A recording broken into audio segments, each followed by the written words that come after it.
Hey, how you doing? This is John, and welcome to John's Long Box. Oop, this is very unstable today, just like me. So, how's everybody doing? This is Sunday Comics. This is Wolf and Batsy. Let's see if I can get this whole thing in the screen.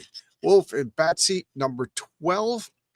This is Brian's latest comic, number 13. I think he just announced he either got the proofs or he got the physical copies at his house, and either way, it's going to happen pretty soon that we'll be getting issue 13. Brian is very quick, very consistent, and his comics are so good.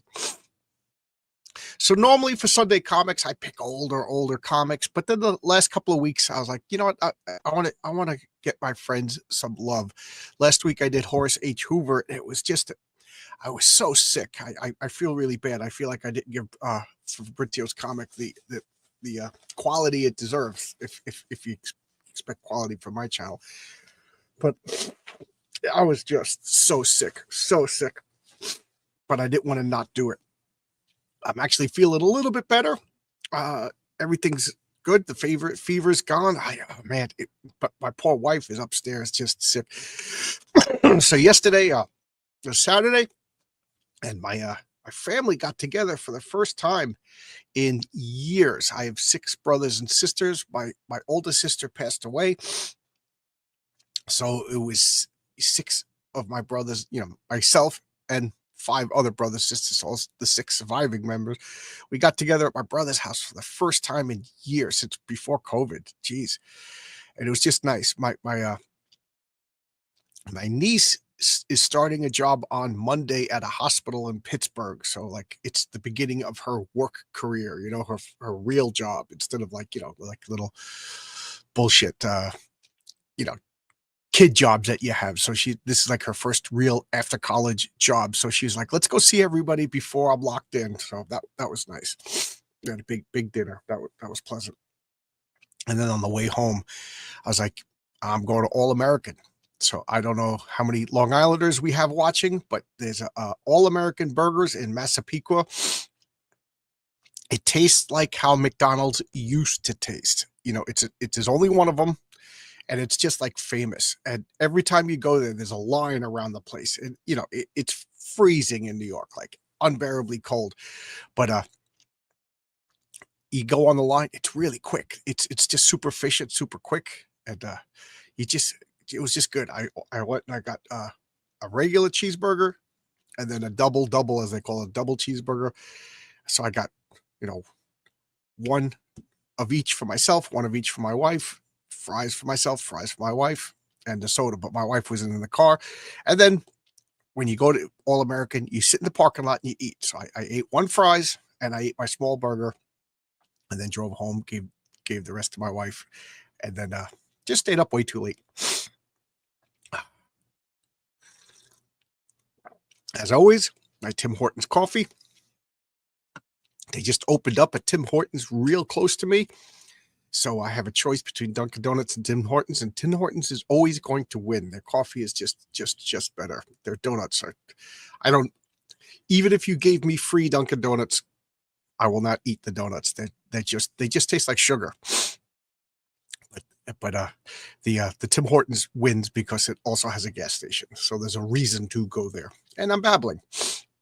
So let's check the comments, and then I will begin today's comic. So we got What Geeks Do Network. Good morning. Is there going to be a big collection of Wulf and Batsy for all the issues? That's I don't know. That's something you'd have to ask Brian. I don't know if Brian's listening, lurking, watching, listening in the distance. I do know that he goes to church every Sunday around this time with his family, so I don't know if he's here or not. But that's something I will ask him. But I think it's a good idea. Good idea to put collections. I don't know, but I can't answer. And then you got my comic. It's on Fund My Comic, Heroic Tales number 1. Still available in demand. All the covers are available, although some of the covers have sold more than others. The Renzo cover is by far the most popular cover, which is, I just love that because I love Renzo. So his cover is by far the most popular. So I ordered the most and I have the least of the Renzo cover. So if you want the Renzo cover, now is the time. Excuse me. Renzo is working on the cover, the Patriarch cover for issue 2 right now. And then as soon as we have the first five pages of the Patriarch story penciled, we're gonna start building the campaign. So that should be, he's really quick. So that should be like 1 or 2 weeks. And then I'm hoping the end of January we could launch the campaign. The Mary Sue story is done as far as art. It just has to be lettered, and we could do that. So the comic is about the Patriarch story is a little longer than the Mary Sue story, so it's about 40% done already before we even launch. So that's pretty cool. And then we got brianbow.net. So if you like what we're seeing, if I assume that some people are going to be new, never saw Wulf and Batsy before. If you like what you see, you could go to brianbow.net. You could get original art, you could commission art, and you could get his back catalog. We got Marcus Kellegrew. How you doing, Marcus? Yeah, I wasn't in the studio.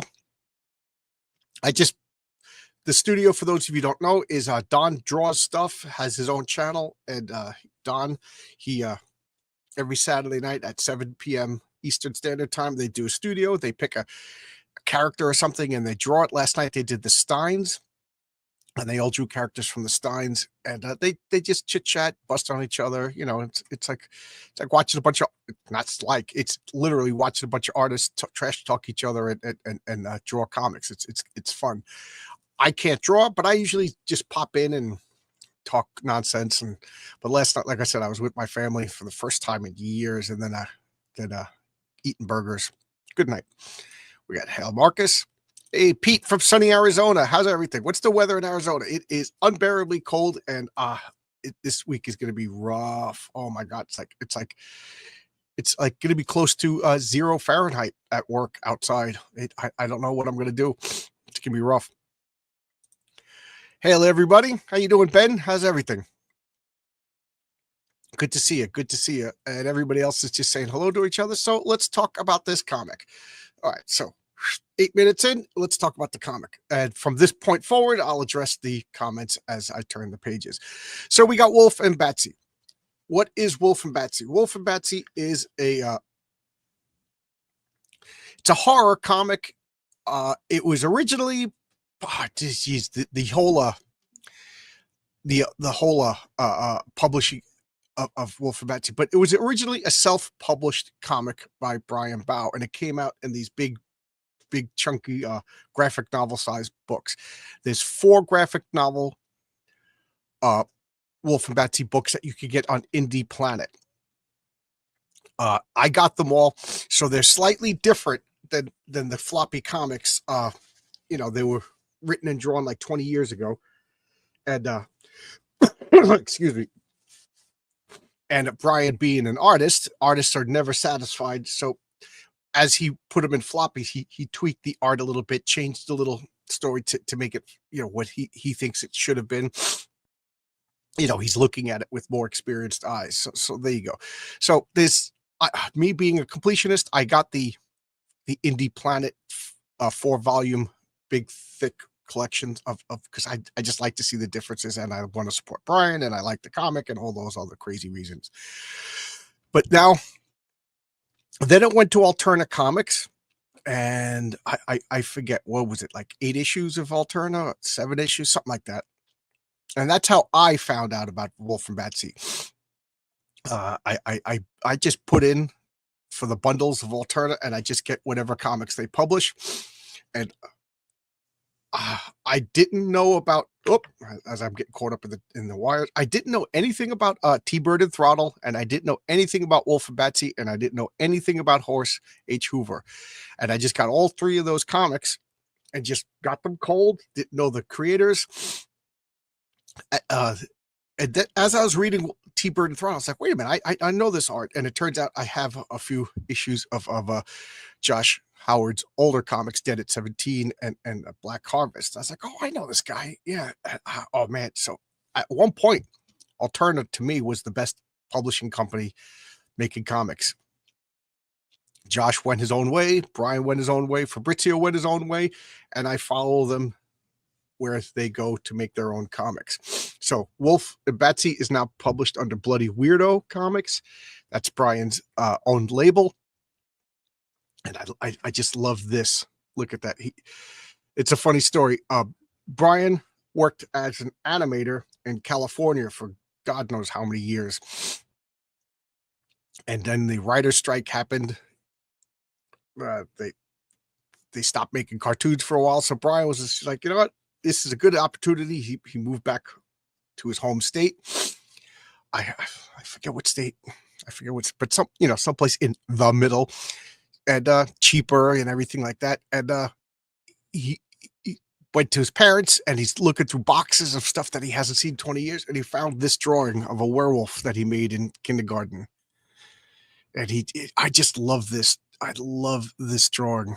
And he just got abused by it and said, that's going to be my logo for my new comic book company. I just love that. Bloody Weirdo Comics. Because apparently Brian's a bloody weirdo. And here we go. So let's open it up and check it out. I'll check out the comments before I open it. So Marcus is telling us, yeah, brianbow.net. It's all issues are still available. Hey, World of War Comics. Wulf and Batsy are awesome. Brian is the man. I cannot disagree with that. That is absolutely the truth. Also, just read Heroic Tales. Oh, thank you. That's my comic. That was a lot of fun. Congrats. Love the Wulf and Batsy with Horace H. Hoover. Yes. Secrets out. There's a fruit pie ad with Wulf and Batsy and Horace H. Hoover. I just, like I was saying for a while, Horace H. Hoover is in the comic, but he's not in the comic. He's in an advertisement. So there you go. Woke up, saw Marcus post from X, realized I slept in so late. Yeah. I had the weirdest night's sleep. It was just so good. Did anybody have a weighted blanket? Oh man, I bought a weighted blanket, and I figured in for a penny, in for a pound. I got like this huge.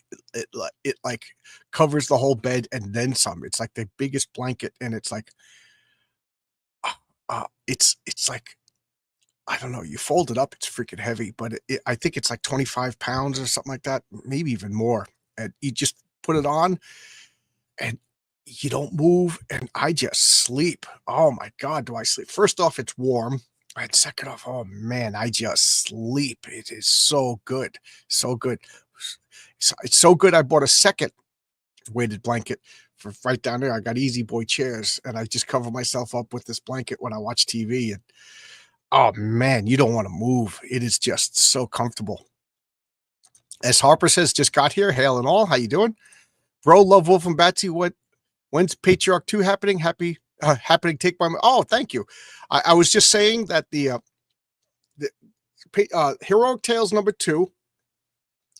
I might as well get into this now since you asked. The original.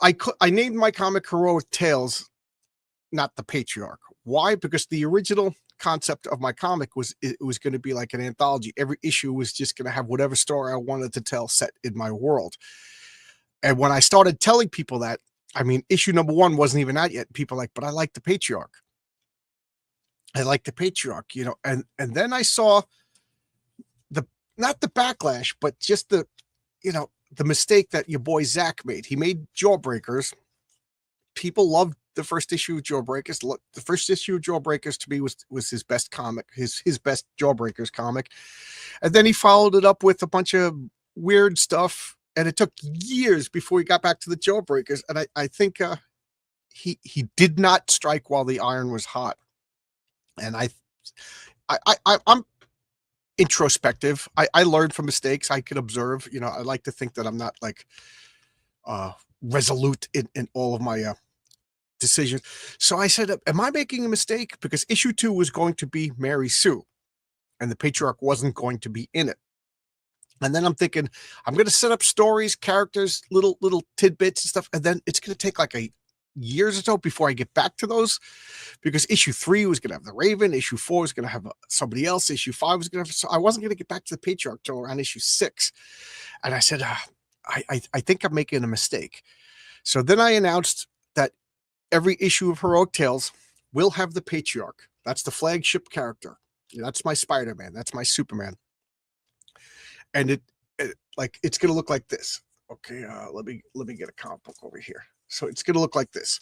So when you get the comic book, and then when you flip it over, it's going to be another comic book. It's called a flip book. So it's going to have, each issue is going to have two covers depending upon who the second character is. So when you get the book, it's going to have a 22-page patriarch story, a full regular off the newsstands comic book size comic.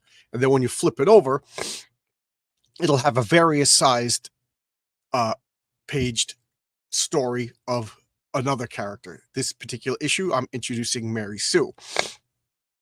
And that's the way I'm going to be going. So issue 3, patriarch, main character, and then it's going to have a shorter story featuring the Raven. And issue 4, I'm not going to announce who's going to be in it yet, but that's the way it's going to be. And then I'll go back and forth with the secondary characters and things like that. So that's how I'll fulfill what my original purpose, but at the same time, I hope serving the demands of the customers. And if it's successful enough and I make enough money and I can, I'll do a spin-off series, you know what I mean? Like other characters if people like, but one thing at a time. I mean, and I want everything to be drawn by Renzo, so I'll have to perfect my cloning technology. But that's the future. Also, I have another comic called Eddie is Doomed that I am dragging my ass writing the script because I'm just so I just want it to be important, so that's holding that up. I got 2 artists ready to go for that, and then I have another mythological story that I just finished all the research and plotted all the notes and stuff. So I got a lot of stuff coming down the line, I hope, this year. When will it be available? The Mary Sue story is already finished as far as art-wise, coloring-wise. I'm redoing the script as far as the dialogue so I could send it off and get lettered. Once it's lettered, then I'm going to have an editor go over it, you know, make sure there's no typos, make sure the grammar and everything like that is good. And then that's put to bed, ready to be published while Renzo's finishing up the patriarch story. And then we're ready. So I'm hoping to get the campaign page. Forgive me for blowing my nose. Gonna get the campaign page up, I'm hoping, by the end of January, and then 6 months after that, start delivering. So there you go. There you go. Didn't even open up the comic yet. Wow, a lot of comments.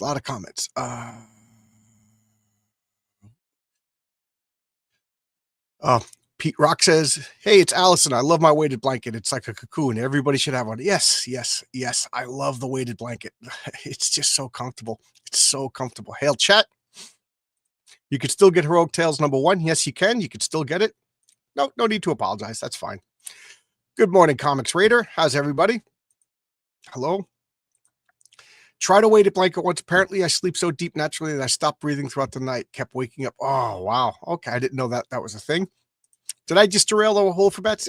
It's fine. It's fine. This is a conversation about comics. That's absolutely fine. So let's open up and talk about Wulf and Batsy.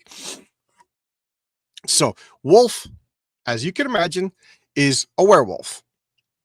Okay, Wulf is a monster, and then Batsy is a vampire.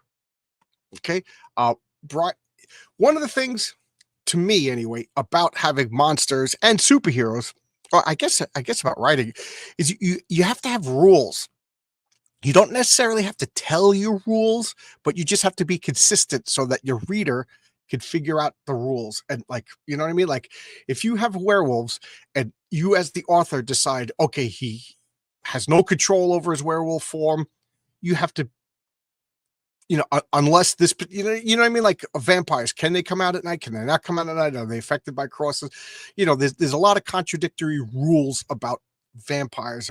That's why I don't like the fast zombies. Zombies are slow.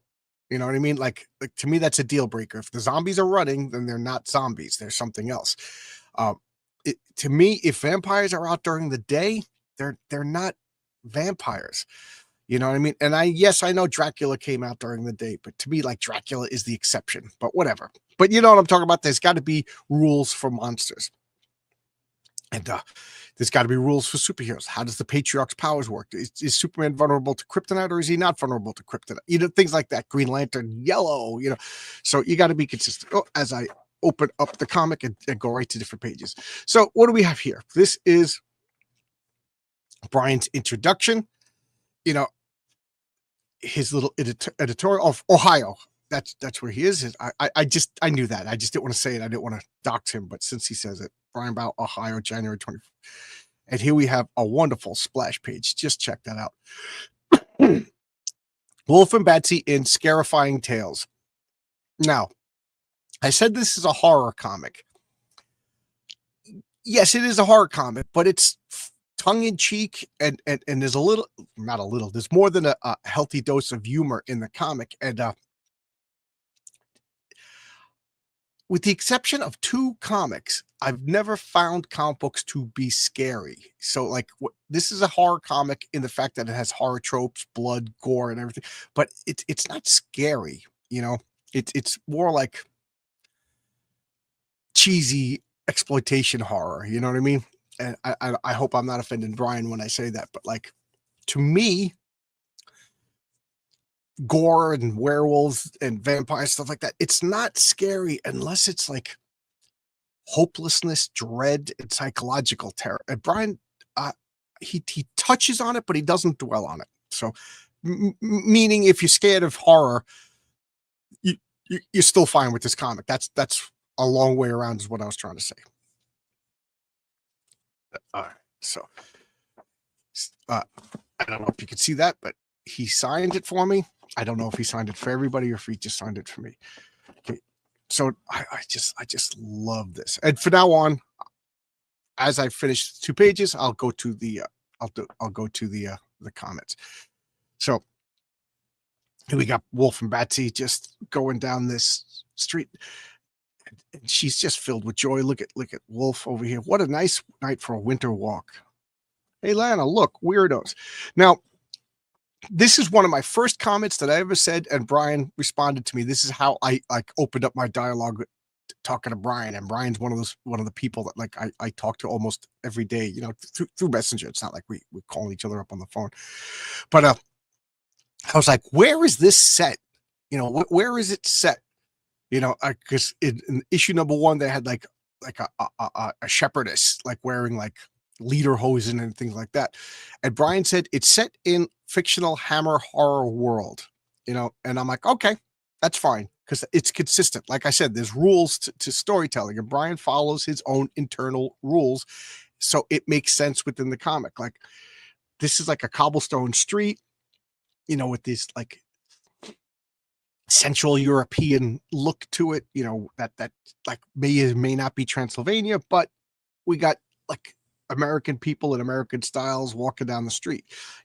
Where is it set? It's set in Bowville, but it's consistently set in Belleville, so it kind of makes sense. And they're getting teased. Wulf and Batsy, you feel bad for them, Look at you dressing weird, whatever, and then like it's just instant karma. They go down an alleyway, and what happens? They get not only do they get like mugged, but they just get bludgeoned with baseball bats. I don't know. It's creepy. And boom, and these like monsters. So that's what I'm talking about. It's scary. It's funny because also one of the things I mentioned to Brian about is there was like a gold digger character, Blonda, and she got beheaded by Professor Zagzag, and like just like unceremoniously dismissed. And after I was done, I did a showcase on it. I was like, I just feel so bad for Blonda. Yeah, like you didn't like her, you aren't supposed to like her, but like and he was like, just wait. And that turned into a big deal. So I was like, all right, he's got it covered. He's to me, he's doing what's important. Like you can't just unceremoniously kill people. In you watch The Sopranos or whatever, and like they just kill somebody. Like there was one episode they accidentally kill a waiter. I've seen 3 episodes of The Sopranos. I'm not a big fan. And do they ever like? Does that become a big deal? You can't just accidentally kill somebody in the parking lot, drive away. Like Yeah, yeah, it was funny. Yeah, it was shocking for the scene and everything worked for the scene, but like for the overall story arc, you can't do stuff like that. Like Dexter just yeah, I know Dexter covered up his tracks, but there was a few times he killed somebody. I remember once he just rage killed somebody in a bar. Like, why wasn't that more of a big deal? So that was my thing with Blonda, and then Brian turned that into a major story arc. So I was just, yeah, good job, Brian, good job. So that's what I'm talking about. This is hard. Like we got these people, like we got blood being dragged to this, and I love Brian's. First off, I love his draftsmanship, and when I say draftsmanship, maybe I'm saying the term wrong. I know Marcus is the chat. He's an artist, but when I say draftsmanship, I'm talking about like there's a vanishing point. There's everything like all the buildings have a logic to them. They all fit. They're all the same. Like it seems like they fit in the world, or at least the world of the comics setup.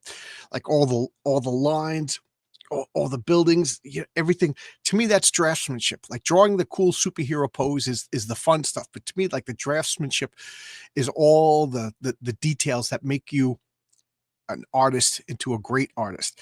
And Brian, like whenever I say draftsmanship, the first artist that pops into my head is Al Williams. If I'm sure Marcus knows what I'm talking about, but like, look at all the backgrounds of all old creepy and eerie magazines, just the buildings and it's just wonderful. And Brian, where I don't think I'm going to insult Brian, where I don't think he goes into the super detail of somebody like Al Williams.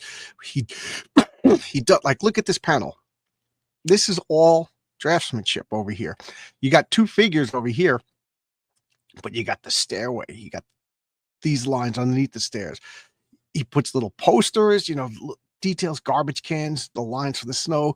This I like this little wall over here that's like facing the light and it's bright. And then you got the dark bricks. That's just that's what makes you an artist. That's what makes you an artist, all that stuff.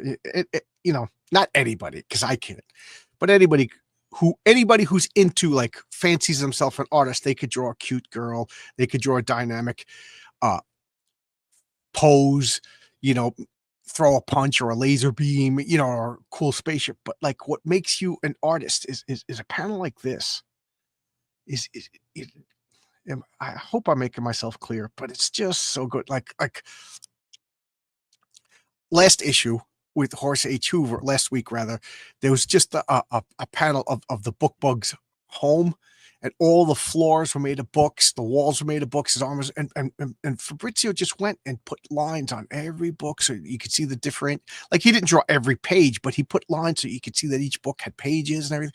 It's just that little draftsmanship is the only word that it comes to. Am I using this word correctly? But anyway, he brings these, they bring these two victims to over here. And this is what I wanted to point out. This is just a neat touch. And I know Brian, he did this on purpose. We got a trail of blood on the snow to this house, but doesn't that house look like a monster? Doesn't this look like a werewolf? Like we got two eyes, a snout, the icicles are forming teeth. It's just so cool. Just so cool. Now let's address the chat. Bummer, I missed it. No, you didn't. You got here just in time. Oh, you see this Tesla tower? I lived near this. I lived where it used to be. It burnt down, but I can't remember what year it burnt down. But yeah, I lived near like where Tesla's Long Island headquarters was. We got Bat Sauce beep beep beep beep. His horn went beep beep beep. I mostly agree about slow zombies, with the possible exception of the Japanese zombies flick Train to Busan. I didn't see it yet. I heard it was really good. It's Korean, and I heard it was really good. In my mind, here's how I intellectually not dismiss, but intellectually deal with fast zombies.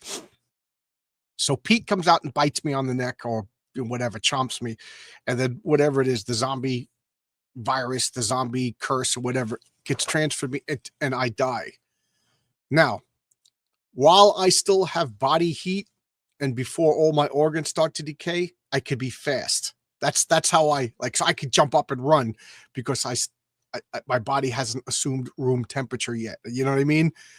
and then when my body assumes room temperature, I become a lurking slow zombie. That's just how that's the only way it makes sense to me. You can't make a comment like that and not give the payoff. What are you too harm? Okay. Good call me on that. Uh, both of them were in Preacher, believe it or not. Both of them were Garth Ennis's Preacher. And then one of them was, I forget the numbers on both of them, but one of them was towards the beginning and one of them was towards the end. Garth Ennis had a young Jesse Custer, the star of Preacher. It was a flashback story. So he's a little kid and his family is just horrible bigots, horrible racist. You know what I mean? They're Southern Negro hating preaching family. You know, they're stereotypes. Now, keep in mind, this was the 90s before like the woke virus really conditioned you to like just react viscerally to all that kind of stuff and dismiss it. And young Jesse made friends with a black kid, and the family was like, "You can't be friends with him." And Jesse would sneak off and just be friends with a black kid. So they punished him. And what did they do? They threw Jesse in a coffin, and then the coffin was underwater. And they left him for 3 days with like a tube so that he could breathe. You know, reflect on this. Reflect. That's how horrible like his family was. And you just see him close up on his face in the dark in the coffin, just like, I hate my family. One day I'm going to escape. And it's setting the seeds of why Jesse fled his horrible family. And then they pan out and you see the dead body of his friend on top of the coffin. But it was set up in such a way that the page turned. Oh my God, it scared me. And the second thing also in Preacher was her star is trying to find Jesse Custer for reasons that read the book. And her star is meeting somebody who fought Jesse Custer. Jesse Custer is a mean SOB. You know, he's the star of the comic, fist fighting guy. So her star goes to the guy who got beat up by Jesse Custer, and he's in the hospital. He's all bandaged up, and he comes in with this big hulking Russian guy, and her star grabs the guy by the chin, and he's just like, look at me, and he just, where is Jesse Custer, and blah blah blah, and got to give up the goods. And as he's like, what's your friend doing? What's the other guy doing? He goes, oh, the other guy, he's Spetsnaz. And he starts talking about the history of Spetsnaz. And like one of the things that they do is they get thrown into Siberia, and they got to be at a certain time, certain place at a certain date. And if they're not there, they're not going to get retrieved. They starve to death, they die or whatever. And they do whatever they have to do to get to that point. Because some of them even like they'll find locals and kill them and eat them because that's how bad it is. You know, they got to survive to get to the retrieval place, otherwise they're written off. You know, so there are horrible stories of cannibalism among the Spetsnaz and blah blah blah blah blah. So he's telling the guy to scare him, and he's like, "Look at me," and then he goes, "Okay, you want to see what my friends do?" And he turns around, and he's eating the patient's hand because he's paralyzed from the neck down. Just flesh being ripped out. So he was getting, it just scared me. So you turn the page, you know, the page turn is like the scene break in a comic book. Like this, like if I flip the page, you know, it'll be the scene break. So let's before I flip the page, let's address the comments. Yeah, I recommend the Preacher comic. I do not recommend the Preacher TV show. I don't want to get into why I didn't like I didn't like it because Garth Ennis is I think he's a Protestant Irish guy, but he wrote a pro-Christian, pro-American comic, very roundabout way that it takes a long time. Like you think it's anti for a long time until it pulls it together. Whereas the TV show produced by Seth Rogen is just an anti-American, anti-Christian show that's just making fun. And I just wonder, like, could Christians make TV shows talking about how bad Judaism is? But why does Seth Rogen get to make TV shows about how bad Christianity? It just drives me nuts. I can't stand Seth Rogen. I find Wulf and Batsy to be throwback style Vindy. Yes, and that's exactly what Brian wants it to be. So you're getting it. No to The Sopranos, yes to Tulsa King. Everybody tells me I actually like actively do not want to hear about good TV shows because there's so many streaming services, and there's so many. Oh, you ever hear about the Phil Moskowitz show? It's awesome. And no, this show, the Jimmy Sinkowitz show is great. And you're like, oh man, I could do nothing. I could come home from work every day and just watch TV till I go to bed, and still never scratch the surface on all the great TV shows. If I have time to watch TV, I read comics.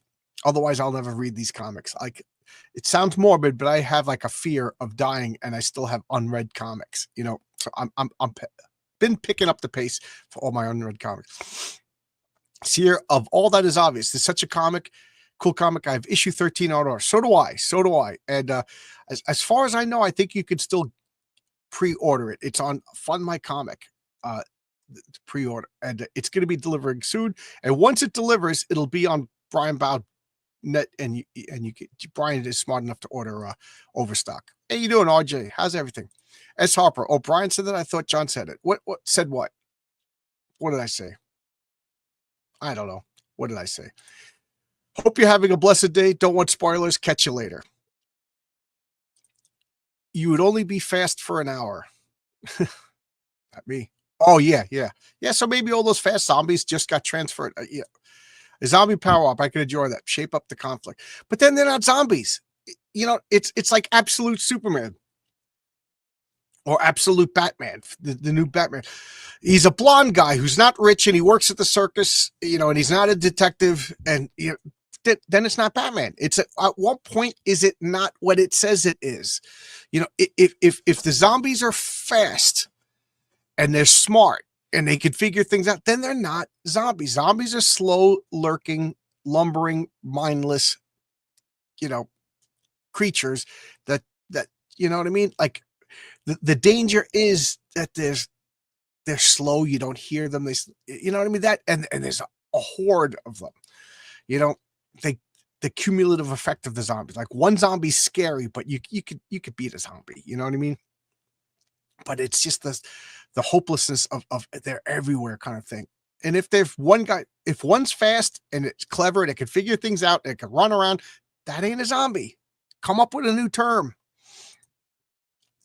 Just like a Batman who's not rich, who's not a detective, who's blonde, who's gigantic, who works at the circus. That ain't Batman. That's a new character. At what point can we say absolute Batman is a different character? It's like the Punisher, except instead of killing people, he gives them a lecture and he gives them a card to a group home. That ain't the Punisher.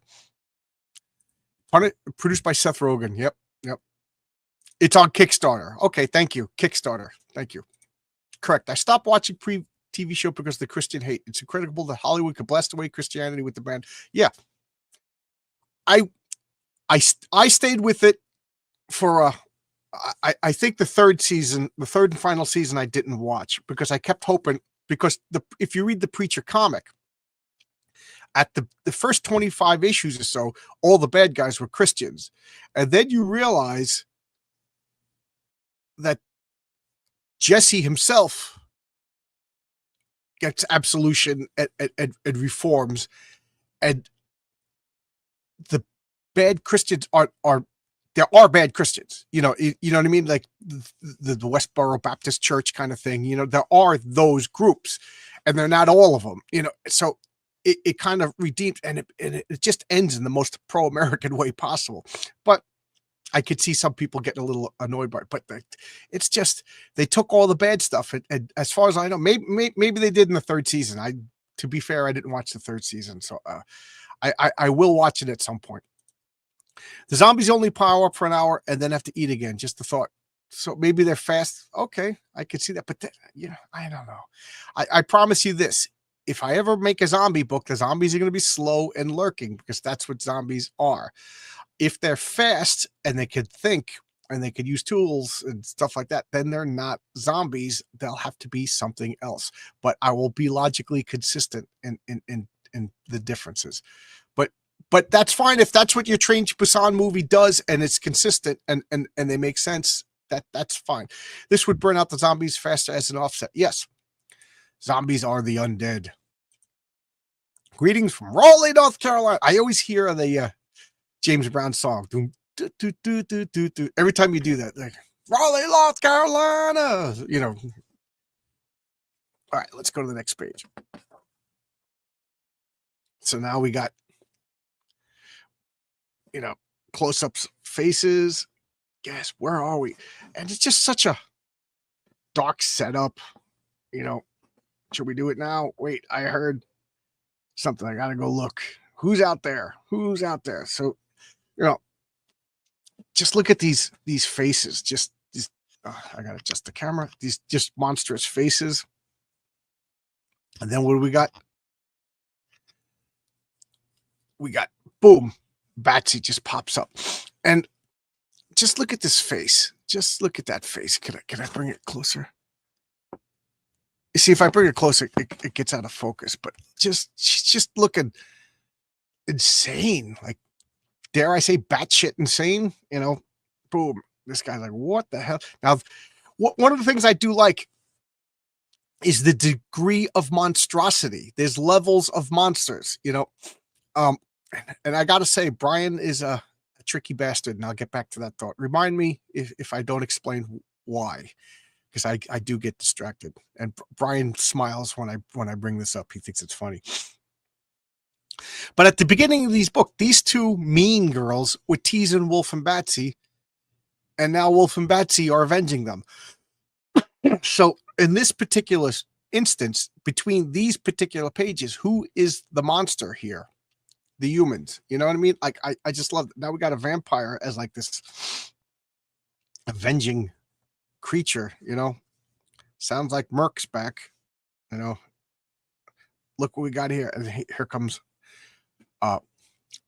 Kevin Orlock. That's Wulf's secret identity name. And I don't know if I've ever found out Batsy's pre-vampire name. Not now. I'm stumbling myself. Oh, before I turn the page. Zombies being fast, smart, and using tools. That's the Crossed. Yes. And even the Crossed kind of pisses me off, because I like the Crossed because they're not undead. For those of you who don't know, Garth Ennis made a Jason Burroughs, I think, is the artist.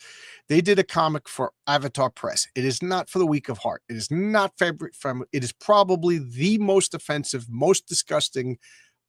Do not read The Crossed. There's my recommendation. Do not read The Crossed. I got every issue, and I still buy every issue, but do not read The Crossed. There you go. You've been warned. But what happens is it's a virus. It's a viral outbreak, and people get this rash across their face, and it looks like a cross, and they become criminally insane. They talk nonsense, and like their pain and pleasure centers get warped, so like pain feels good to them, and they become idiots, and they're just like blah, blah, blah, blah, and it's so obscene, but you're laughing at the same time. They become obsessed with pleasure, so pleasure still feels good, and pain feels good. So like they're having sex and they're sticking nails in themselves, and they're just cannibal rapists.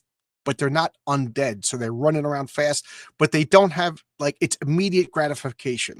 It's terrifying comic. It's actually and again, Garth Ennis is probably one of the only writers that could genuinely scare me.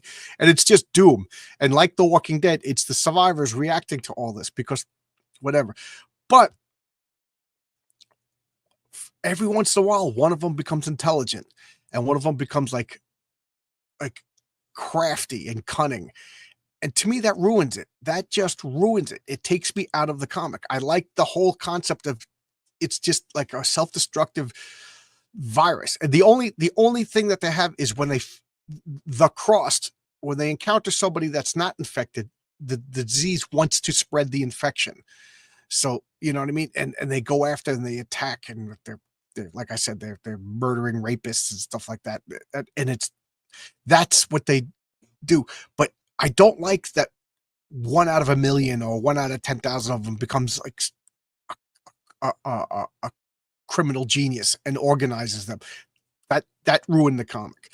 So they did a Crossed plus 100 years later, and society's regrowing. That I kind of but then the crossed are get like the crazy stupid ones are all dead, and the clever ones are I don't know, that defeated the purpose. That jumped the shark. Okay, yeah.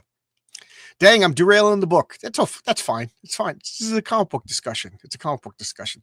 28 Days Later is considered a zombie film, but it's not a zombie film. They don't die. They don't die and come back. You know what I mean?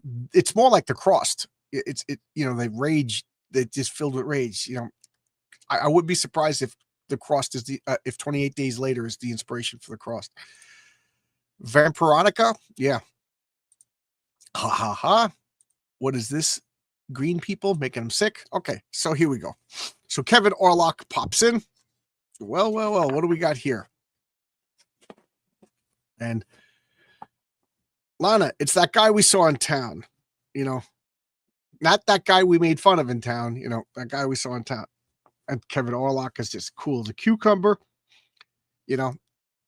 Grabs the wrist. Now, here's what I don't know. And if Brian is watching, maybe he can answer. Does Kevin Orlock, is he super strong in human form? Like if you're a vampire, if you're a werewolf, I know in werewolf form you're superhuman. That's the whole point of being a werewolf. But in human form, are you superhuman?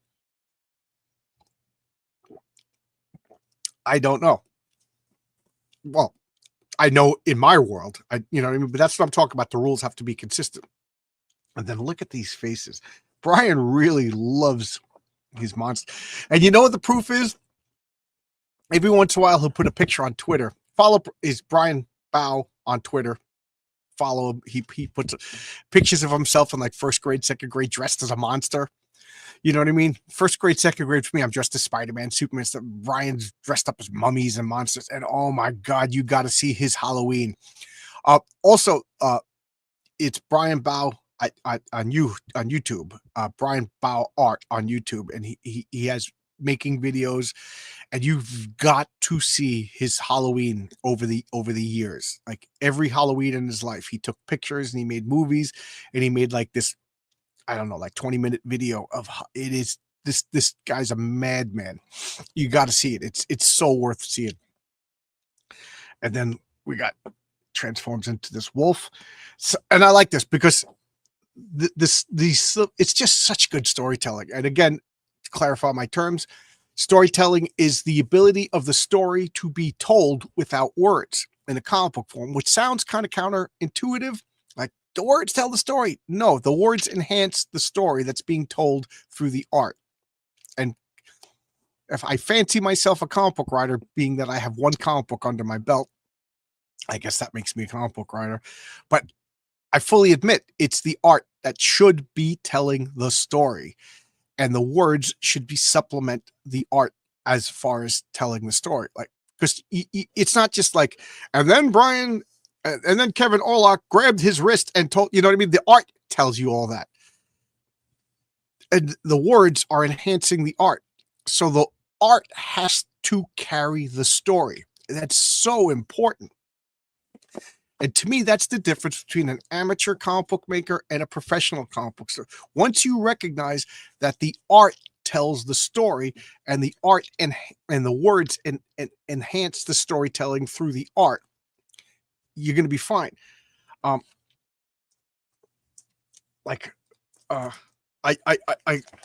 got some comics. I got some indie comics. I'll be doing what you're reading probably tomorrow, but this is Band of Crow. Glorious. I don't know how these people made this comic so cheap. You could remove every word in this comic and you could still get the story. Flawlessly done. The words enhance the storytelling through the words enhance the art telling the story. Perfect. Now this, and I feel so bad saying this. This is perhaps the most beautifully drawn comic I've ever seen. Supernatural in its art, but the storytelling. didn't know what was going on. I have to reread this again, but I don't know if I have the time to reread it again to figure it out. I hate to say it because I it's so beautiful. Two comics, I got them on the same day. Two ends of the spectrum as far as storytelling. Now, Brian, why is this talk about Brian? This is masterful storytelling. This is masterful story. I'm telling you the story. I'm not reading. I'm not even looking at the words. I'm telling you what's going on because the art is telling me what's going on. And this, to me, is just masterful right here. He grabs the wrist, and we get this transformation. Now, look at the size of this panel. Okay? These three panels are roughly the same size as this, and then there's slivers. This is just, it's not even telling you. It's just subconsciously just beaming it that this is quick. And then we got the final transformation over here. It is so good. So good. And then I love this. You got the two girls over here. I don't want to look. No, you don't. Like, we got the shadow over here. Just so good. Just so good. And then, Kevin, this is my only nitpick. To me, that says 7. CE is not pronounced Ke. Drives me nuts, Brian. But, names are funny. Names are funny. Like, there's an old Steve Martin joke that you could spell your name KXY and pronounce it Lipschitz because it's a name. Old Steve Martin joke. But and then Monty Python. It's spelt luxury yacht, but it's pronounced throat wobbler mangrove. Old jokes. But there you go. That's Kevin. Groof. Now, Wulf can't speak in his wolf form. I like that because this mouth is not. Dogs don't speak. You know what I mean? Like the human mouth has to be human mouth shaped in order to make human mouth sounds. Wulf is not capable of doing it. And at one time, Wulf did speak. He was in a cage. He shape changed into like a real freaky looking humanoid wolf guy in order to speak. And as far as I know, that's the only time he did that. And then, oh, good. You found something to eat. So did I. Please don't hurt us. Don't hurt us. Don't hurt us. Now, we got two bound women, and what does Wulf? What does Batsy do? Slaps them because they are monsters after all. And then I like this. Stop your squealing, little pigs. You two lucked out that we're full now. Or maybe next time you'll think twice about lashing your tongue at strangers. Come on, Kevin. No. Untie us. How do we get out of here? I don't know, but I hope you figure it out before tomorrow night. And then they leave. Now, this begs the question. Were these two girls going to be their victims? Wulf and Batsy are true to their nature. They're monsters. And every once in a while, when I talked to her, I said, let me come back to Brian, being a tricky. Every once in a while, you forget that Wulf and Batsy are monsters. And then Brian reminds you that they're monsters. Now, the resolution to the fall of House of Zagzag, I was going to show that because I asked Brian, what issue did you want me to show for a showcase? And he laughed and said, show that issue that you said was mean. It was the meanest issue. And I was going to. And then I said, you know what? It's the resolution to like an 8-page comic story. I think that would be wrong to spoil it. So I didn't show that. And it's the issue right before this. I think it's number 11. And it just shows you that they're monsters. Not only are like they vampires and they transform into what, but even in human form, they're monsters. They're psychologically they're monsters. They only pretend to be human. Batsy is not a human. She doesn't have human emotions. She's pretending to be human. And every once in a while, the mask slips, and it's actually pretty scary. Kevin Orlock, when he's a werewolf and he's devouring faces and ripping people apart. It's almost not scary because he's just like, okay, it's just the nature of the beast, literally. But then when he's human and he's plotting mechanizations and planning murders, it gets scary because he's a human, you know. There's no other way to describe it, but Wulf and Batsy are not humans. They're pretending to be humans. And when it's easy to be humans, it's easy to pretend to be humans. You know what I mean? But when chips come down, they're monsters and the mask slips off and they will be monstrous in form and in mind. It was quite shocking because I started to be like, okay, they're not that bad. All right. But yeah, as they're ripping people's faces off, you're like, ah, and then all of a sudden you're like, oh God. So yeah, they're monsters. And I do like that. I do like that. It's clever. And Brian does these ads. I love this. Like Captain Bloodclot's famous novelties. This is, if you saw in the last page of Heroic Tales, there was a Fun Factory ad. Brian did that. And I reached out to Brian and he didn't confirm, but he also didn't deny. I would like him to do an ad for Heroic Tales #2, where it's all Saturday morning cartoons, you know, fake Saturday morning cartoons. And I just give him carte blanche to make up what he wants. whatever I tell Brian to do is not going to be as good as whatever he could come up with on his own. So I think that would be fun. You know, to put in the comic. Ghost sound, snakes, and what he does is he kind of peppers this with semi-familiar stuff and then puts his own spin on it, you know. So it's like I think I kind of remember.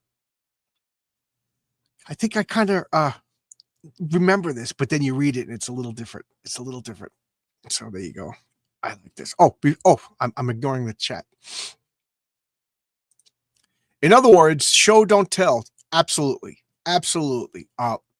Show don't tell. I got in a lot of trouble talking about Godlike. Godlike was the worst example of telling rather than showing in a comic book. And I was going to say irrationally angry, but I don't think I was irrational. I was very angry with that comic. First off, the expense.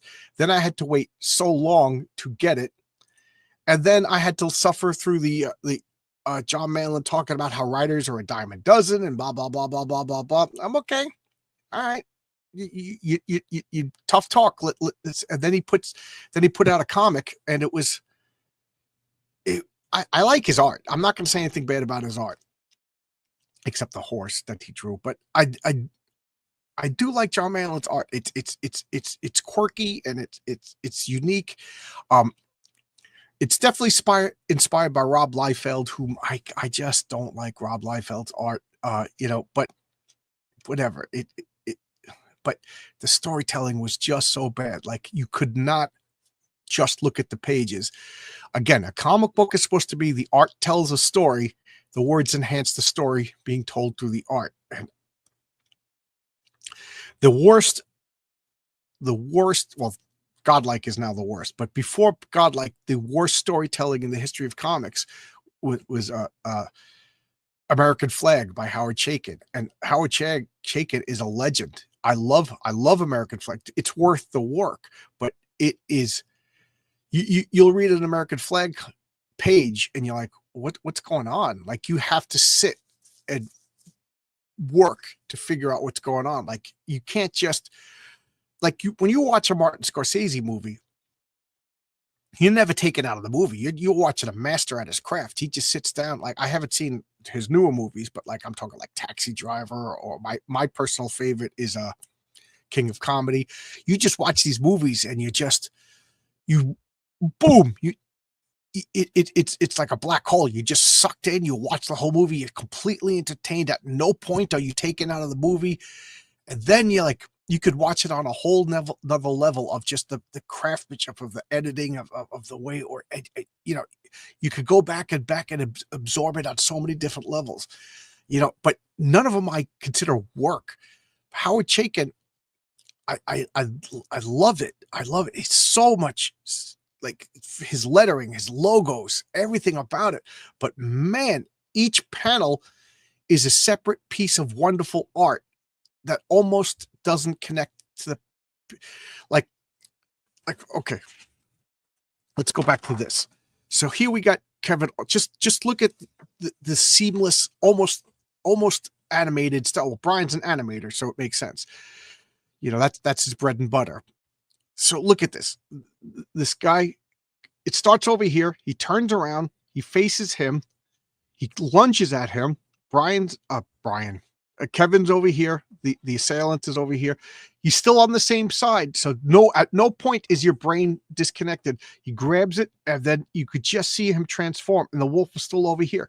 This becomes animation in your mind as you look at this. Now, a Howard Chaykin comic would have this over here, maybe this, and then the images would be reversed. Maybe you would see it from the top, and you're like, wait a minute, this doesn't make sense. Then there would be from another angle. He would already be a wolf. We wouldn't see him transforming. And then instead of this, it would probably be, the wolf looking out the window with body. You know what I mean? Like, it would just jump around. There's a logical flow of movement that we get from the real world. And again, we're talking about guys transforming into werewolves, but we've all seen American Werewolf in London, where the practical effect werewolf transforms and grows, and and then we've all seen those Bollywood films where you see a guy and then the camera cuts to something else and comes back and he's transformed to. There's a logical break that you laugh because your brain, there's a disconnect that causes like a but Brian does this so seamlessly, whereas Howard Chaykin would skip steps because, like right here, I keep saying Brian instead of Kevin. We got Kevin over here, but Howard Chaykin would have some sort of, like this panel over here, that it would be reversed, and then your brain is like, what? Why is it reversed? It just jar, a little jar, a little jar, a little jar. But those little jars are cumulative, that they cause confusion. Now, with my comic Heroic Tales, I wanted to make a good comic. I wanted to have a good story. I wanted you to be entertained. But overall, I was like, is this comic jarring? Is the storytelling bad? Is the storytelling bad? When Renzo sends me the images, obviously they come without words, and I don't look at the script. I want his art to remind me what I wrote in the script. And does it flow? That's the main thing. And so far, I've had one negative review, and even the negative review said it flowed and it made sense, and at no point were they confused. That's fine. That's fine. Brian, like I said, he's a master storytelling.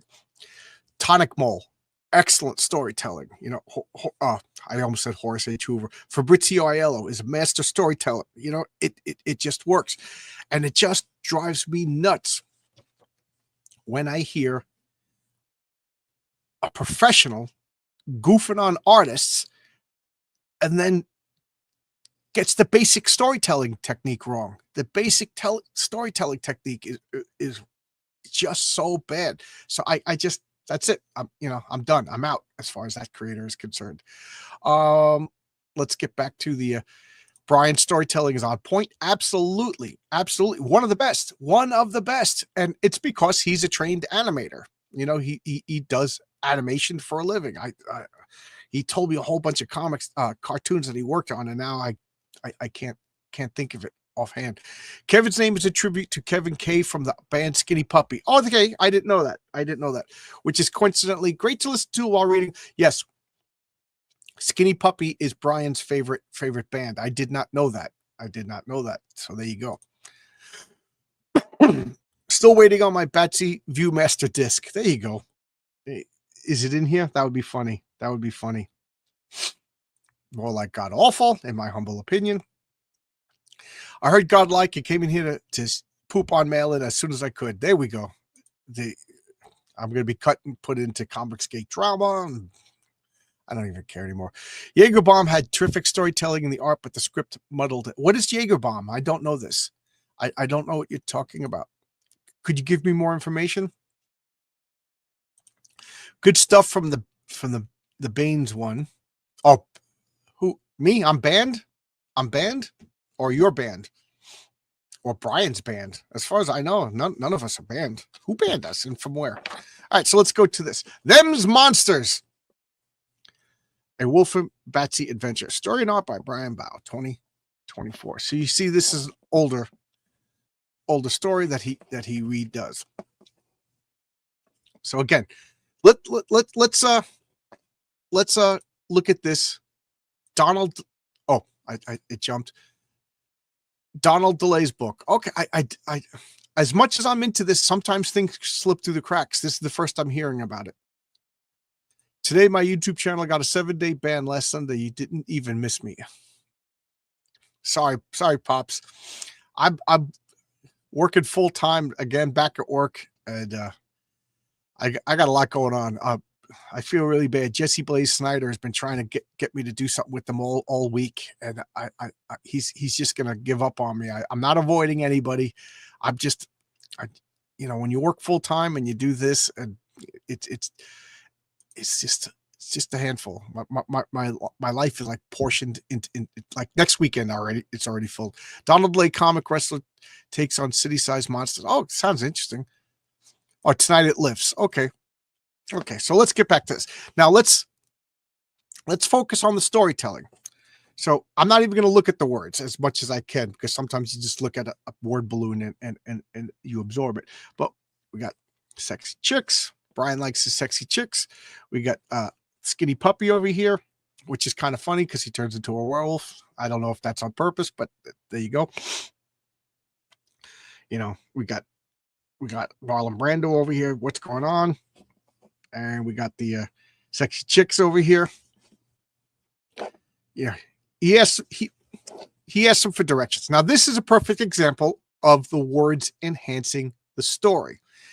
I was trying purposely not to read, but one detail was missing that I had to go back and read because words matter. He's asking for directions to a hotel. All you know is that he's talking to these girls, and this guy don't like it. And that's fine. The story works without that. But he's asking for a hotel. So how does that words enhance the story? Well, it tells us exactly what he's looking for, but it also shows us he's not a creep. He's not doing anything wrong. He's not hitting on these girls, which, I got no problem with a guy doing an honest hitting on a girl. Hitting meaning flirting, not hitting. You know what I'm talking about, guys. We keep seeing those statistics that men aren't hitting on girls anymore, and girls now are getting annoyed and blah blah blah blah. I'm of the generation that you hit on every girl that walked by. It was a numbers game. These days it's like you got to be a sniper and you zero in on that one girl, and then when you miss, it's devastating. Back in my days, it was a shotgun approach. You hit on every girl.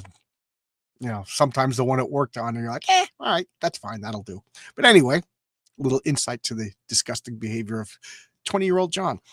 But this is setting up. So we know the story. He's talking to these two girls. That guy don't like it. But the words give us the detail that he ain't doing nothing wrong. Without the words, you may or may not think that he's doing something wrong. Okay. And now, gun to the head. Boom. You'd see how, Kevin's art has improved in 20 years. We've got this guy over here. Get out of the car. Baruni, what about me? Don't I get a present too? Sure, Ginger, jump in the back. Let's see what he's got. Donna likes your truck, so I'm stealing it for her.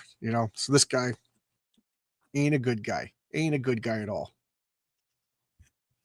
Ain't a good guy. Look at that face. Come on, you can have. So with it, they're stealing his truck. They're putting a gun to his head, and Kevin is just like, "You guys are making a mistake over here." So I love this. The opening up the suitcases, bras. Why does this guy got bras? And stuff.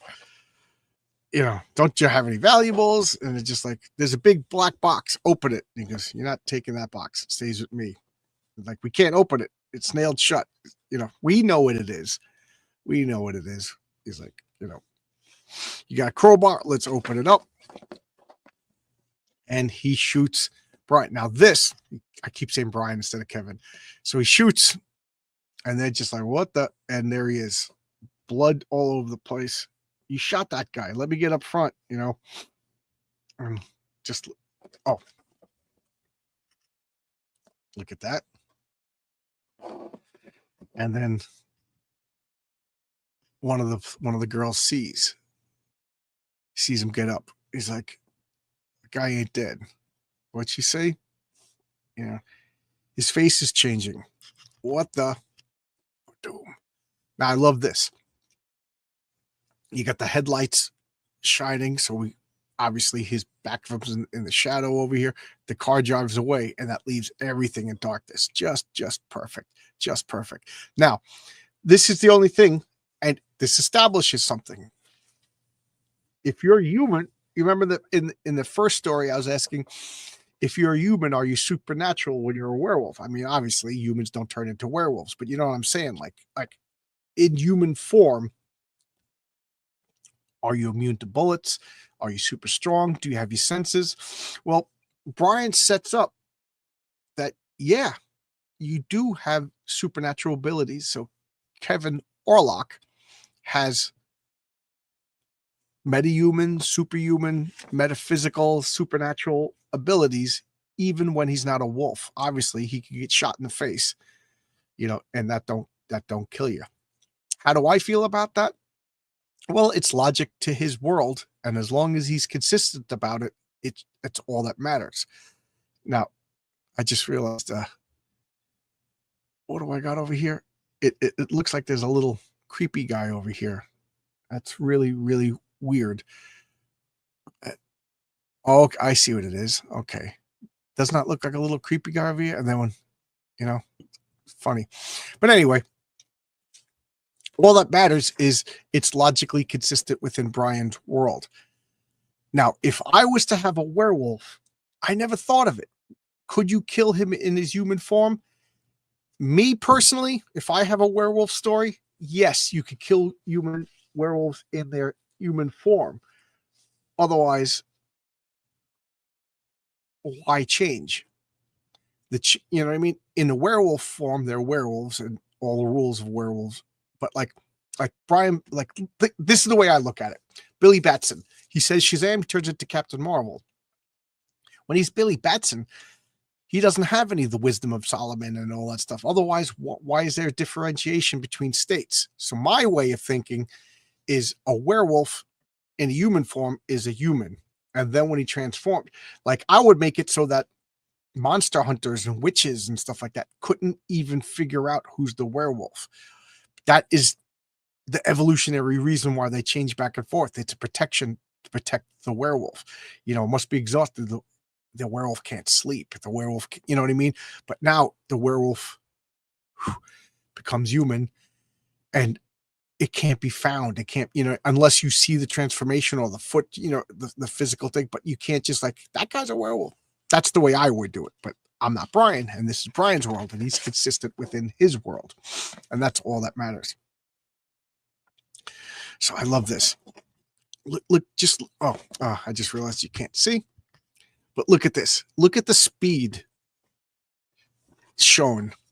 You got the speed lines.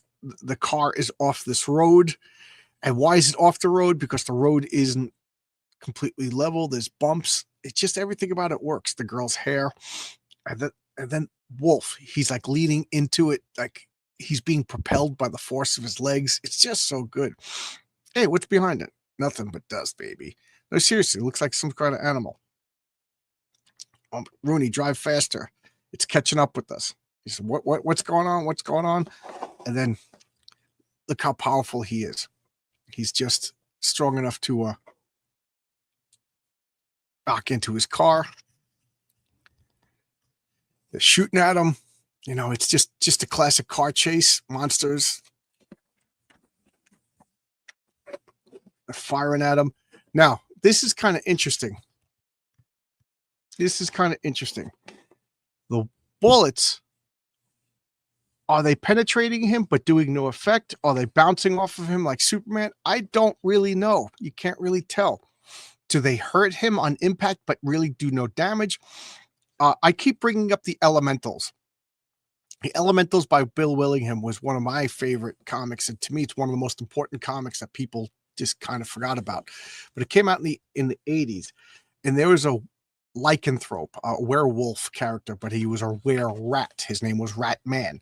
So he was Eddie Fink could transform into a were-rat, and so he was supernatural, and only silver bullets could kill him. But regular bullets penetrated his flesh and he would bleed and it would send him back. Like the physics of the bullets would knock him back and stuff. So one guy with the gun, he puts the gun to his head. Go ahead, shoot me. Go ahead, shoot me. And the guy shoots him, sends his head back, and he's like, it was all scary. There's all blood and everything like that. And he heals. It's scary. But that guy comes back with the whole squad of SWAT officers, and there's all these red lines all over him. And he's like, yeah, the bullets are still going to penetrate you. We could shoot you, throw you to the ground, pin you down, capture you. Yeah, you're not going to be killed, but you still feel them, and Ratman was like, yeah, that was a perfect example of the logics and consistency and of the rules of that world. The lycanthrope, because I can't say werewolf, he was a were-rat. The were-rat was not killed by regular lead bullets, but they penetrated his flesh, and the momentum and the kinetics still knocked him back. He still hurt, but it didn't do any lasting damage. He regenerated within seconds, like Wolverine. Good example. You throw dynamite at him, boom, it doesn't blow off his legs because the adamantium joints or whatever, but it rips all the muscles and tendons and stuff like that. And he has to lay there, and you delay him. I love it when it's consistent like that, and that's what Brian is showing in his world. And then the box opens up, which also implies that Batsy has supernatural strength, because they were trying to pry the coffin open. They couldn't. She just pushes it open with ease. So here we got this slim waif of a girl just opening up the coffin with ease, and then chomps into her jugular, and they're going at a fast speed. So this sprays out, and then the wind resistance, he doesn't miss a beat. And there's the werewolf over here, schlonk, beheaded, the true comic book movie, whatever trope, as the head gets ripped off, the muscles contract, the bullets, gun fires, it's I don't know if that would really happen, but it works as far as storytelling. Here comes the wolf. Batsy is just, now this I'm curious about, and maybe Brian left it vague on purpose. Maybe we'll explore it later.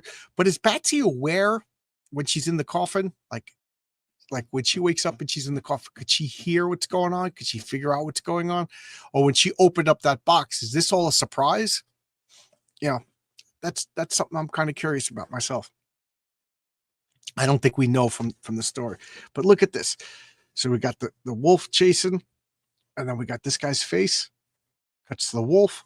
He's bigger and closer. The wolf is bigger and closer. And then bam. Do you guys get what I'm talking about with the oh, I'm sorry. I should show this. So his face, the wolf, he's closer. The wolf's closer. Bam. Perfect animation. Perfect storytelling. It gives movement. It gives sense of proximity, consistency. At no point is the brain jarred or confused, and bam. It's just so good. Wake up. You wanted the box. Now you're getting it. What? Ginger? She'll wake up soon, and when she does, she'll be thirsty.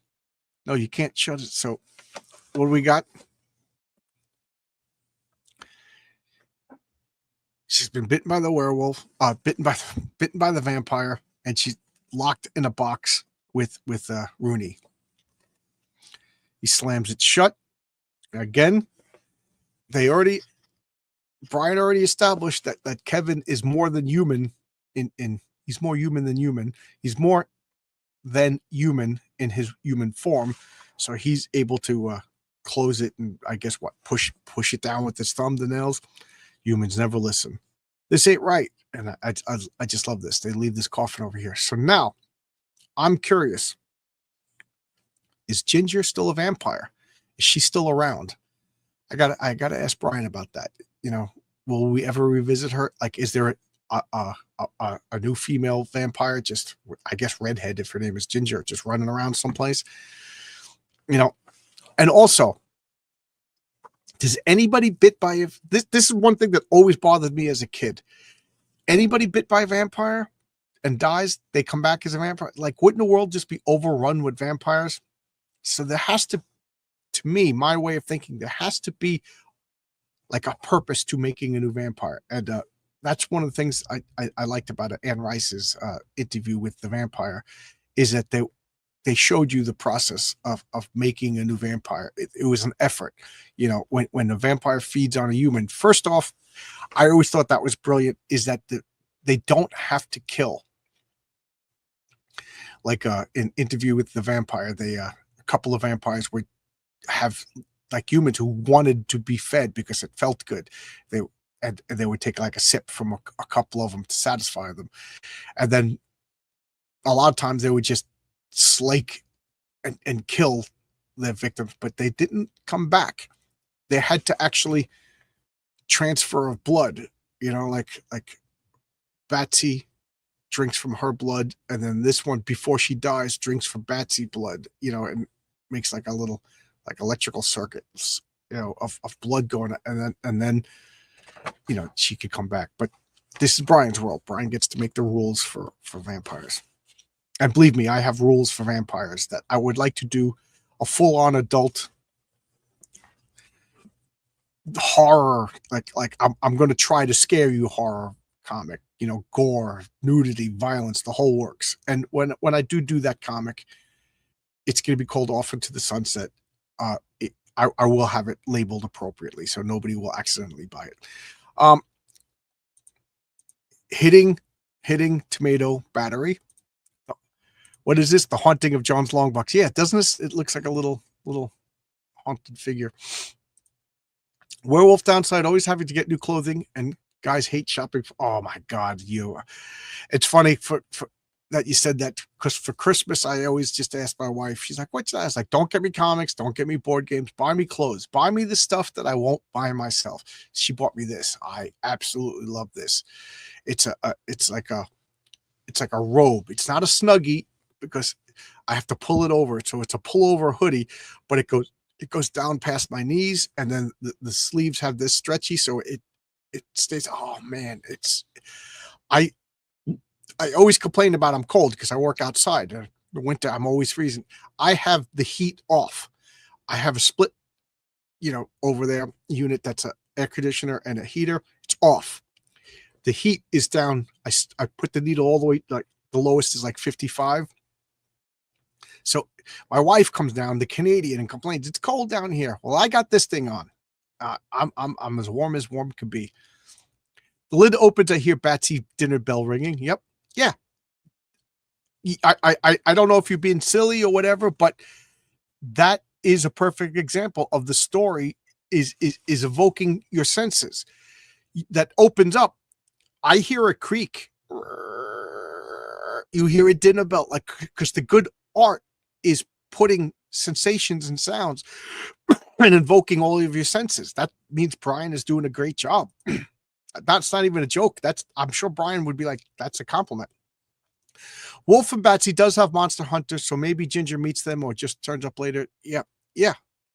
They're all monster hunters. You know, there are characters that are in on the supernatural and go after them. And for Brian says that normally Wulf and Batsy stories are self-contained, in that everybody who's in the know is kind of dead at the end of the comic, or maybe the monster hunter who knew about them still knows about them, and you know, so it's almost like a status quo is created within the comics, and he does it in a way that you don't notice it, which is the perfect way to do it. Hey, I drew a vampire last night in the studio. Yes, you did. Yes, you did.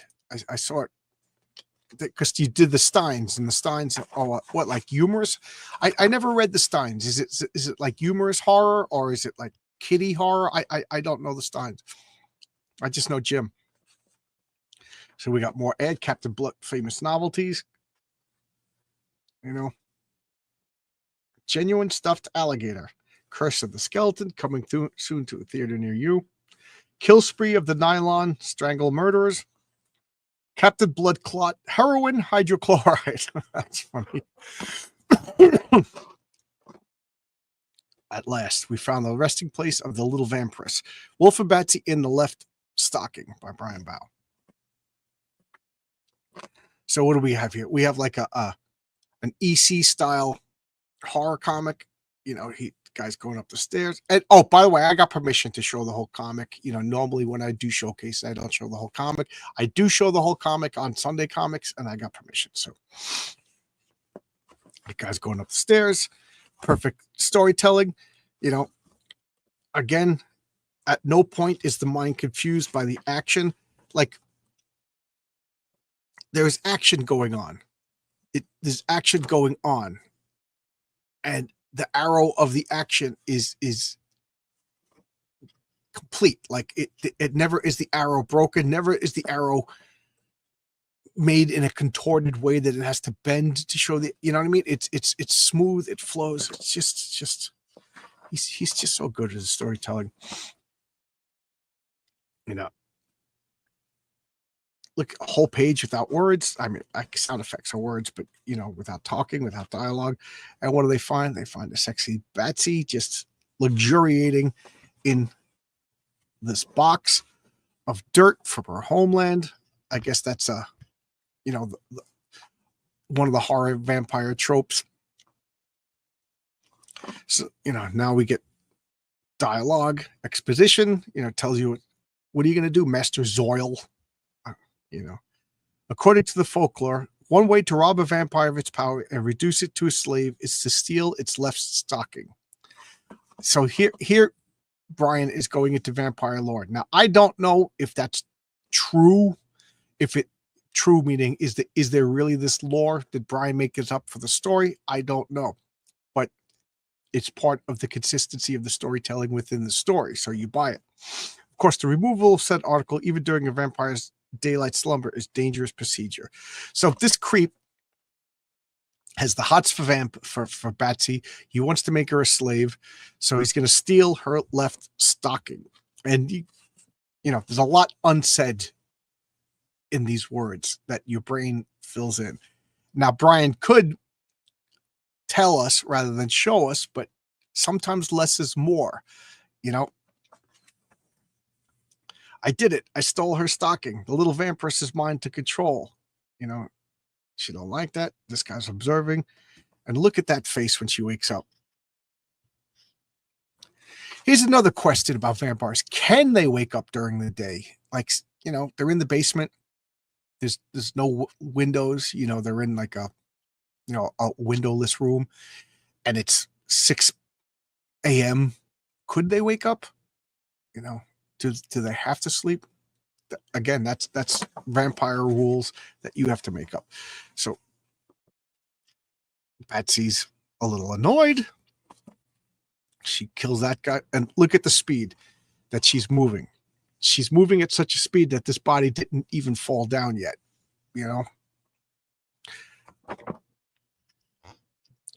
No, vampiress, you have no power over me, for I have stolen your stocking. Oh my goodness, you have. So apparently this rule makes sense. So now that also brings up the question, does she have to wear stockings? You know, is it only for female vampires? Like could a male vampire just, do you steal his sock, or do we need like drag queen vampires? You know, there's a lot of rules. A lot of rules we need to think about. What's all the noise? This guy stole my stocking. What? It says it's supposed to turn me into his helpless slave. Are you serious? Yeah, look. I've stolen the vampire stocking, and with it, her power. Well, you haven't taken away my powers. Maybe I should rip your face clean off so I could go back to sleep. And then Batsy says, no, it's okay. I can take care of this. And he's like, what?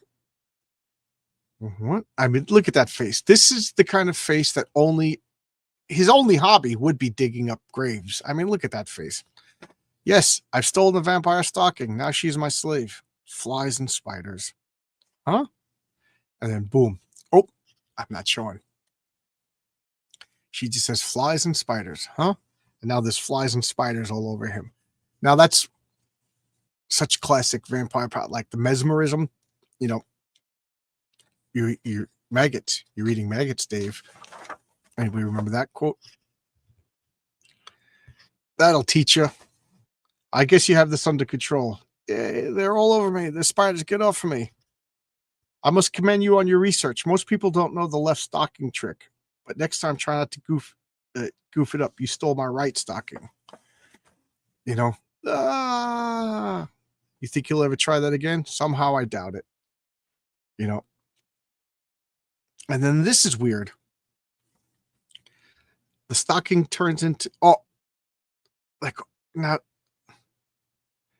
Do they like it's all flies and everything like that? And then so the creatures bring the stocking to her, or she make another stocking out of the creatures. I got runs in these things. As soon as it's okay, yeah, it's made out of webbing. There you go. As soon as the spiders finish webbing them up, we can go out for dinner. Make sure he never comes back. Meaning they're gonna go get him and kill him. Now,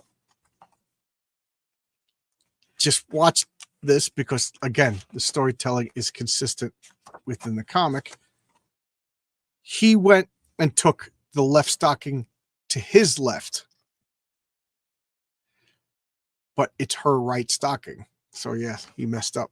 Now I laughed at that because at work, I'll be facing my partner and we'll be working on something like, oh yeah, you got to tighten it on the left. And he starts tightening it on his left, which is to my right. And I'm like, no, the other left. And that becomes like a joke. The other left, the other right, because we're constantly working with somebody that's facing us. You know what I mean? And our left is their right and their right is our left. So here we got some reviews on movies. We got Wulf and Batsy meets the mummy. So we got some classic. Oh, can't see. We got some classic mummy-ness over here. Wulf bashing through the door. And then we got Batsy in some revealing mummy bandages that are conveniently placed while at the same time falling off. And then the back cover is the undressed front cover, meaning it doesn't have all the writing and title dress and everything like that. So there you go. I just love that cover. Look at that snarl with the blood on his muzzle. So there you go. That's Wulf and Batsy number 12. This was a compilation of a new story, older stories. Again, Brian wanted me to show the issue before this, but I just had a crisis of conscience. Can I reveal the spoiler to 2 4-issue story arcs? I don't know. But it did showcase how mean, especially Kevin, can get. Oh my God, it is just mean. So, buyer beware. Wulf and Batsy are monsters that are pretending to be human when it's convenient to them. When it's not convenient to them, the mask comes full on off, and they are psychologically as well as physically monsters. Yeah. She turned the stocking into flies and spiders, then had them spinning. Yes. Looks like a fun book. It is absolutely a fun book. You could get all 12 issues on brianbow.net. I highly recommend them. There's 12 issues. Like my comic, Heroic Tales, they could be individually read, but they read better in number order. They have an arc, they have a story that's going someplace, and it literally there's 2 4-issue story arcs. That's 8 out of the 12 issues. But even within, they reference like they're staying in this house, and where did this house come from? So it rewards the longtime reader, but it doesn't punish the new casual reader. How's that? That's kind of what I would like to do with my comic. Wulf and Batsy 11, maybe respect Kevin and showed he wasn't her simp.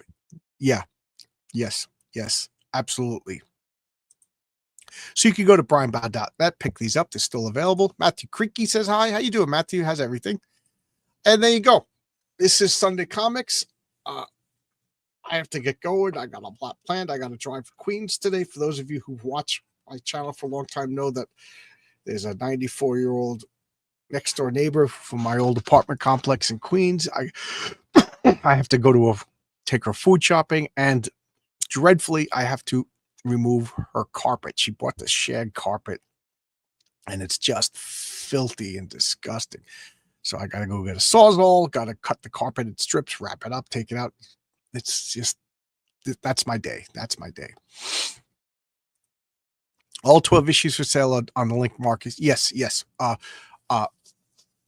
The early, I forget how many issues came out of Alterna. So you could get the early Alterna issues, and then you could get the later Bloody Weirdo issues. Wear a mask, my friend. Yeah, I actually got a Tyvek suit from work, and I think I will. I think I will. It's gross. It's just going to be gross. So there you go. That's my day planned. As always, I talk until the comments stop. At least let me finish my coffee. I feel I did not do Horace H. Hoover justice because I was just so sick. So I probably will revisit Horace H. Hoover again in the future. I feel I owe that to Fabrizio. My comic Heroic Tales would not exist if not for Brian Bow and Fabrizio Aiello.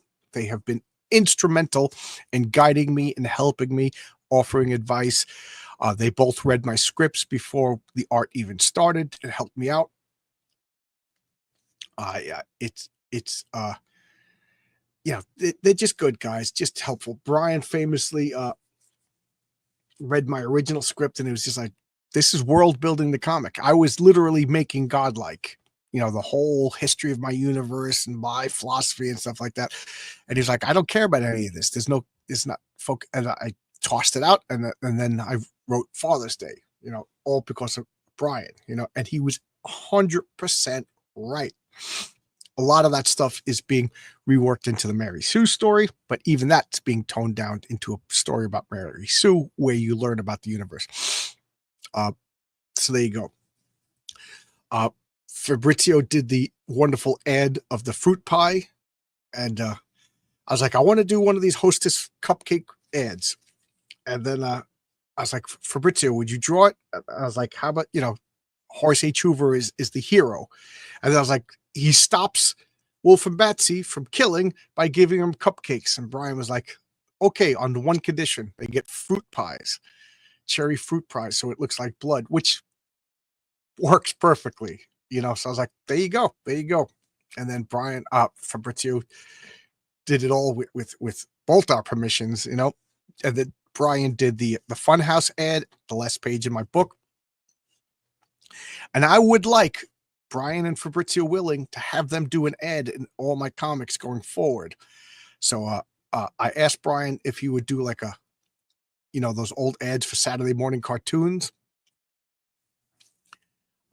He didn't say yes. He didn't say no.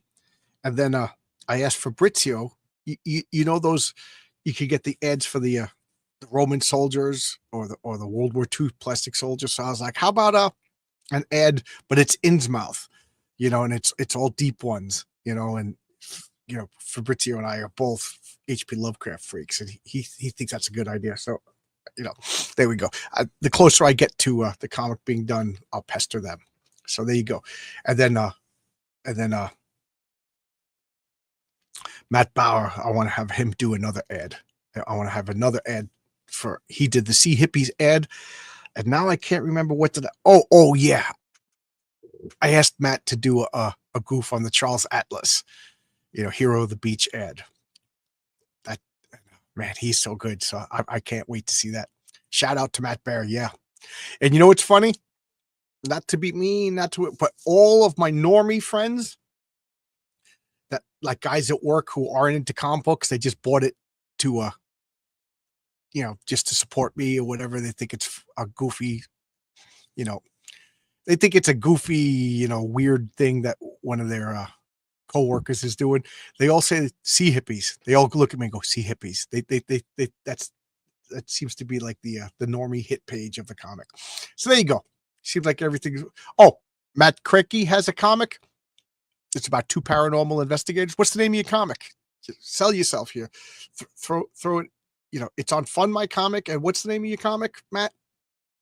If anybody wants to check it out, I'll give them a couple of minutes to respond, and then I'm going to shut down for the day. I think I have the Night Slayers. There you go, Matt. There you go. Always be selling, Matt. Always be selling, Matt. So Matt Kripke is a friend of the channel. You should come on here and we'll talk about your comic. Now that the holidays are over, I'll be back to my normal promoting. So if anybody wants to come on the channel, whether you have a comic or not, if you're a fan, if you want to come on and just talk about comics, if some people are shy, but if you're not shy and you want to talk about comics, hit me up. I got to start booking guests again. The holidays are over. It's on Kickstarter too. So there you go. It's on Kickstarter. It's on Fun My Comic. The Night Slayers. It's about two paranormal investigators. And at that, I will bid you all adieu. I kind of have a light schedule this week. I will see what's going on. I got a big stack of comics over here, so I will definitely do if I don't have a guest. Normally I do Wednesday, Thursday, Friday. This Friday the only thing I know I'm doing is Wednesday at 8:30. It's comic book team up. RJ and I, we purposely didn't schedule a guest. We're just gonna have it's the first comic book team up of the new year, and we're gonna talk about our plans for the new year. So RJ will talk about what he has planned over for Valiant Comics and a Fourth Age Comics, excuse me, and I'll talk about Longbox Comics. And then Friday it's clobbering time. Magneto versus the Metal Men. That should be interesting. And that's the only two things that I have scheduled. So Thursday, if I had a guest, Godfo, but he had canceled. So Thursday, I'll probably do a What You're Reading. I have a new box of back issues, so I could do a back issue bonanza. So I have stuff that I can do. But again, if anybody's interested, come on. Either email me at johnslongbox@yahoo.com or message me on Twitter. Heroic Tales 1, Wulf and Batsy 1. I remember the story still looks sweet. That's a sign of a good book. Absolutely. Cool. My sister said something hurt my feelings yesterday. She goes, how long did it take you to make that comic? I was like, from writing the script to mailing it out, just under a year. She goes, yeah. And then it takes you like 5 minutes to read it. I was like, you speak like a normie, like comic book people think about it and they reread it again, but I know what she's saying. Kind of hurt my feelings though. Just kicking a super slam down. Okay. Just kicking a super slam down. What does that mean? All right. So everybody deal with this freaking cold. It's going to be so cold at work. Oh God. It's going to be awful. So got to brace up for that. And I'll see you everybody. Good night.